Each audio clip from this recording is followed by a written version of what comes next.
Oh, horizontal, non? Alors, aujourd'hui, on va vous parler du couple de Monsieur B et Madame B. Ils ont tous les deux 23 ans et ils sont en couple depuis maintenant 6 ans et ils utilisent plus de moyens de contraception depuis un peu plus de 2 ans. Ils ont des rapports sexuels réguliers, programmés même depuis 6 mois à l'aide de tests d'ovulation, mais sans résultat. Donc, nous avons déjà étudié les deux personnes dans ce couple.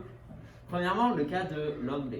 Donc, il a plusieurs pathologies qui peuvent affecter sa fertilité. Premièrement, son nombre de spermatozoïdes par millilitre est inférieur au seuil de fertilité, soit 6 pour Monsieur B, alors que la quantité requise pour que du sperme devienne fertile est de plus de 20 spermatozoïdes par million de spermatozoïdes par millilitre. En plus, son pourcentage de spermatozoïdes a forme typique, donc c'est-à-dire un spermatozoïde qui est en bonne santé, qui peut aller féconder l'ovule, est beaucoup trop faible. Et il est en dessous de 30% qui sont requis. En fait, il est à 26. Donc aussi, la mobilité de ces spermatozoïdes, c'est-à-dire s'ils sont vivants, s'ils sont en bonne santé, s'ils gigotent et tout, elle est trop faible et elle est aussi en dessous du seuil requis de 25%. Et on peut voir que ces spermatozoïdes ne sont pas en très bonne santé parce qu'ils ont deux têtes. Alors. Quoi? Ils ont deux têtes? Donc, regardez un spermatozoïde normal d'un homme fertile. Donc il est joli comme ça. Maintenant, regardez celui de Monsieur B. Wow! Il n'est pas en excellente santé. Non, c'est Voilà. Donc maintenant, passons à Madame B. Alors, donc, ici j'ai mis c'est une représentation d'une hystérographie d'une femme fertile, donc qui est en bonne santé et tout. Donc, ici c'était le. Attendez, là c'est la cavité utérine. Là il y a les trompes, donc c'est les deux trompes du coup. Là c'est le passage du liquide du contraste dans la cavité à venir, donc c'est toute cette partie. Et ici, quand on regarde celle de la femme B en question, eh ben on arrive bien à retrouver tous les éléments. Ici, on retrouve du coup la cavité utérine, les deux trompes et le passage du liquide. Donc on voit bien qu'elle est en bonne santé et qu'elle est pas stérile mais qu'elle est fertile. Donc, on comprend que c'est l'homme qui est stérile dans le problème. Petite pause qui peut servir également pour ça. Est-ce que tu peux, s'il te plaît, me rappeler donc Amélie, quelle est l'origine en fait de l'infertilité dans ce couple? Le fait que l'homme a son spermatozoïde à deux têtes. D'accord, donc il y a un problème de morphologie, ok, d'accord. Est-ce que c'est le seul problème? Il en a mentionné un autre justement chez vous. C'était quoi? Qu'il se sentait pas bien, non? Qu'il se sentait pas bien, je sais pas. Tout à fait, non. alors, Tu peux lui le rappeler? je tiens à revenir sur le slide, bien sûr. Donc, ces problèmes, c'est que surtout, il n'en a pas assez de spermatozoïdes et de plus, ils sont en très mauvaise santé. Ils ne peuvent pas bouger et ils sont un peu déformés. Ok, on parle de ça, on ne va pas parler de la santé des spermatozoïdes. Du coup, Ça veut dire que leur mobilité, Du coup, ils ont une mauvaise mobilité, ils sont déformés, il y en a peu, ils sont déformés et du coup, en termes de mobilité, en fait, donc, grâce à Jenny, Elodie va vous expliquer quelle est notre solution pour ce couple B. Donc on a pensé que la solution la plus probable serait d'utiliser l'insémination artificielle. C'est une solution qui consiste, donc c'est une méthode qui consiste à déposer directement dans la cavité, on rappelle la cavité c'est ici, de la femme, des spermatozoïdes qu'on a recueillis précédemment et qui seraient en bonne santé et qui seraient justement préparés pour créer une fécondation avec l'ovule de la femme. Parce que, comme on a expliqué, ceux de l'homme B, ils n'étaient pas capables d'entraîner la fécondation à cause du fait que ils étaient, comme il a dit, déformés et ils ne le seront jamais, donc il faut en prendre des nouveaux. Aussi, j'aimerais dire que du coup, pour traiter les spermatozoïdes en laboratoire, le principe c'est qu'on sépare les spermatozoïdes morts ou qui ne peuvent pas bouger des spermatozoïdes en bonne santé, ce qui nous garantit 100% de spermatozoïdes en bonne santé et qui augmente fortement le taux de fécondité. Et du coup, Oui. ce ne serait pas les spermatozoïdes de monsieur B?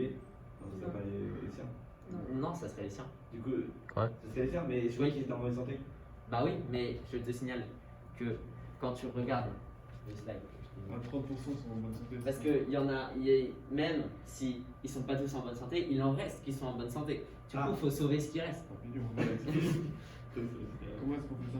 Parce Et ben on utilise cette méthode de séparation. Et on avait vu même qu'il y avait une chance sur 5 pour qu'il y ait un bébé lorsque des deux personnes ont un rapport sexuel. Donc du coup, il y avait trop de spermatozoïdes qui étaient en mauvaise santé, donc il a fallu prélever ceux qui étaient en bonne Il santé. faut prélever. Oui, bah, il a fallu prélever ceux qui étaient en mauvaise santé et les dégager pour garder seulement ceux qui sont en bonne santé. Et augmenter les chances de fécondation. D'accord, Voilà. j'ai compris. Il faut supposer là malheureusement que ça risque de ne pas être suffisant. En fait, tu es en train de me dire qu'il y a une morphologie et une mobilité qui est altérée. Même si tu les traites et que tu en récupères quelques-uns qui ont peut-être potentiellement une certaine mobilité, le fait de juste faire l'insémination artificielle, il y a de faibles chances, on n'a pas nécessairement tous les éléments pour répondre à ça, mais il y a de faibles chances qu'ils puissent continuer le chemin et rencontrer éventuellement un oocyte dans la trompe. Donc malheureusement, juste une insémination, ça risque de ne pas suffire. De ce que vous avez lu, qu'est-ce qu'on pourrait faire en supposant effectivement que la mobilité, même avec un traitement, soit impossible? Qu'est-ce qu'on pourrait faire? Ben, alors la seule solution c'est de trouver du sperme De quelqu'un d'autre. Vous êtes en train de faire le coup que les autres m'ont dit, c'est bon, bah, excusez-moi mon cher monsieur, hein, votre sperme n'est pas bon, on va trouver un autre papa. Bah, Je il suis y a, sûr que il y a tout va beaucoup pas de gens aider. qui font ça, beaucoup de couples qui font ça. On doit adopter. Alors non, pas vraiment. En réalité, il y a beaucoup de personnes. Bah, Mais si vous avez un groupe de 2 filles par exemple, et elles veulent avoir. oui, mais il n'y a pas de sperme. Oui, mais alors une femme seule, un couple avec 2 femmes, donc 0 production de spermatozoïdes, ou éventuellement un couple pour lequel il y aurait 0 spermatozoïdes fabriqués, on peut faire appel à un donneur. Je suis d'accord avec toi. Banque de sperme, ça existe. Mais c'est pas le cas. Là, le pauvre monsieur, il en a quand même quelques-uns.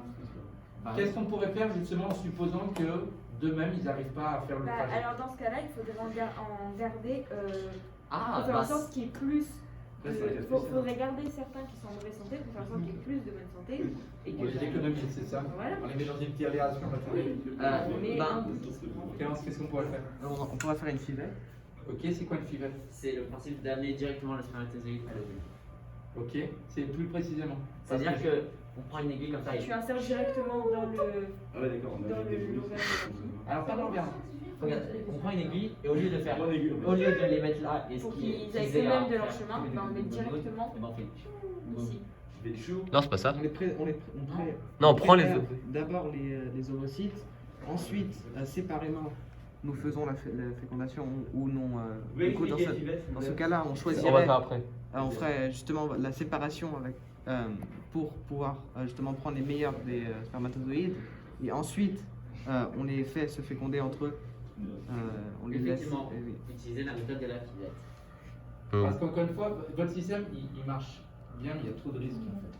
Dans quel cas est-ce qu'on pourrait utiliser l'insémination artificielle? Me direz-vous, des fois, il existe de nombreux couples chez qui la glaire cervicale est trop épaisse et ne permet pas le passage des spermatozoïdes de façon normale. Et là, dans ce cas-là, effectivement, cette méthode-là, elle est tout à fait valable. Dans le cas de monsieur, il a tellement des spermatozoïdes en nombre faible et altéré que ça ne pas bien marcher. Merci beaucoup, docteur. De rien. Au pluriel. Monsieur, on peut passer. Mais il faut ça pile ou face. Bonne soirée. Pas de soucis. Bonne soirée, quand même. Ouais, il est 2 heures. Allez, je joue. Arrête.